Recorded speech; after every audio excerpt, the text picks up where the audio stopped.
Il y a quelques semaines, je t'ai partagé une vidéo sur ma visite à Kirriemuir, le village natal de J.M. Barrie, et en quelque sorte la terre d'où a jailli Peter Pan. C'est aussi là que repose l'auteur. Mais Barrie, même s'il est resté profondément attaché à ses racines écossaises, n'a pas vécu toute sa vie à Kirriemuir. Très tôt, pendant ses études, il a compris que s'il voulait vivre de sa plume, il devrait aller là où tout se passe. Et quand il est entré dans la vie active, il n'a pas perdu de temps. Aujourd'hui, je t'emmène avec moi sur les autres lieux clés de sa vie, ceux qui existent encore et qui racontent une autre facette de l'homme derrière le mythe de Peter Pan. On commence avec Dumfries. Ce lieu a été le terrain de jeu de son imagination. Je ne vais pas revenir sur Édimbourg, où il a fait ses études, car j'en ai déjà parlé dans ma vidéo sur mon voyage en Écosse, vu que j'ai fait une petite escale à Édimbourg. Mais un autre lieu l'a beaucoup marqué, la Dumfries Academy, son lycée, où il a vécu de 1873 jusqu'à sa majorité, à savoir ses 18 ans. Le bâtiment n'existe plus, mais tu peux encore... Enfin, n'existe plus. Existe, mais disons, est reconverti. Maintenant, il me semble que c'est un hôpital. Mais tu peux encore ressentir l'ambiance de la ville. Et surtout, la Moat Brae, un grand manoir, encore debout depuis plus de 200 ans dans la ville. C'est dans les jardins de Moat Brae que le jeune Barrie a joué enfant et adolescent, et il a toujours reconnu que ce lieu avait nourri son imagination et du coup son futur univers de Peter Pan. Le site avait été transformé en centre consacré à la littérature jeunesse en 2019, mais il a malheureusement fermé depuis. Dommage. Nottingham, le lieu de son premier vrai job en tant que salarié. Avant de foncer à Londres, Barrie a travaillé 1 an au Nottingham Journal, son premier poste salarié, je précise, car ensuite il n'a plus jamais travaillé en tant que salarié, mais en tant que ce qu'on appellerait maintenant freelance. Le journal n'existe plus, mais une plaque commémorative marque toujours l'endroit ainsi que la maison où il logeait à l'époque. Mais soyons honnêtes, ce que Barrie voulait, c'était Londres. Donc il n'est pas resté non plus indéfiniment, un peu plus d'1 an. Londres, c'était la capitale culturelle déjà à l'époque, la ville où on peut espérer vivre de son art et de sa plume. Donc après un peu plus d'1 an, il a pris ses valises et il est parti. Et bien sûr, donc bien entendu, je ne peux pas parler de Barrie sans parler de Londres. Il a vécu la majorité de sa vie là-bas et autant dire, la ville est un mini-musée à ciel ouvert de son histoire là-bas.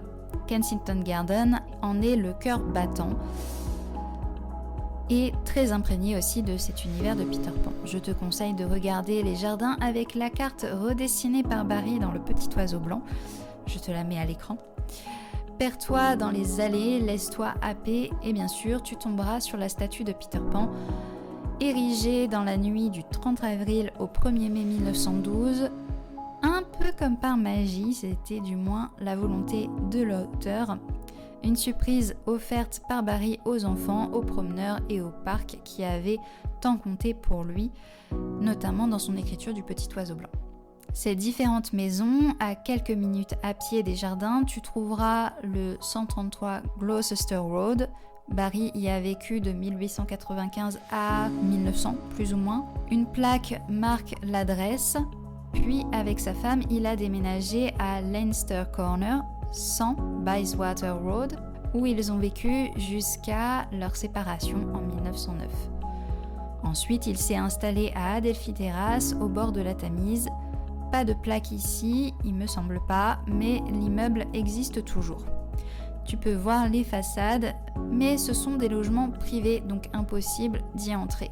Tout comme également au Black Lake Cottage. Cette fois-ci, on sort un peu de Londres, dans la campagne, aux alentours. Le couple Barrie possédait une maison secondaire, qu'on appelait du coup le Black Lake Cottage, il me semble d'ailleurs qu'il s'appelle toujours comme ça.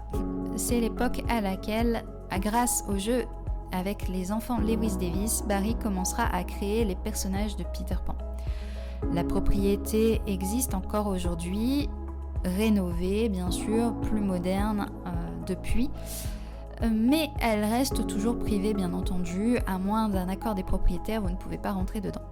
Great Ormond Street Hospital, impossible de parler de Barry sans mentionner cet hôpital pour enfants qui détient toujours les droits de Peter Pan, qui de base est un don de l'auteur pour soutenir les enfants malades. Une statue représentant Peter Pan et Clochette rend hommage à ce geste devant l'hôpital. Et bien sûr, le Duke of York's Theatre, là où la toute première représentation de Peter Pan a eu lieu en 1904. Si tu passes à Londres en fin d'année, c'est pile le moment où la mise en scène originale est souvent reconduite de la pièce de théâtre Peter Pan, donc renseigne-toi, ça vaut le coup de en profiter pour aller voir la pièce. Et la France dans tout ça. Et oui, parce que je m'adresse quand même à un public francophone, même si vous avez envie de voyager en Écosse ou en Angleterre, on est quand même en France. Et Barry aimait beaucoup ce pays, il est venu plusieurs fois en Normandie, en région parisienne, Paris, forcément, notamment pour la première française de Peter Pan en 1908, et même dans le sud de la France. Son ex-femme, Mary Cannon, est d'ailleurs enterrée à Biarritz, où elle a fini sa vie dans une maison qui a été financée par Barry lui-même. Mais le lieu le plus marquant à mes yeux est le château de Bettencourt, aujourd'hui disparu, des suites d'un incendie dans les années 40. Car c'est là que Barry a cofondé un hôpital pour enfants au cœur de la Première Guerre mondiale, destiné aux enfants orphelins, blessés et ou mal nourris, mais très souvent ça allait de pair, étant donné l'époque. Une aventure humaine immense, même si elle n'a duré qu'1 an. J'ai sûrement oublié des lieux. Barry est allé à New York pour retrouver le producteur Charles Frohman à plusieurs reprises. Il a voyagé en Europe, aux États-Unis du coup. Et il existe encore beaucoup de lieux liés à la famille Llewellyn Davis ou à ses vacances. Bref, la carte de ses voyages est presque un roman en soi.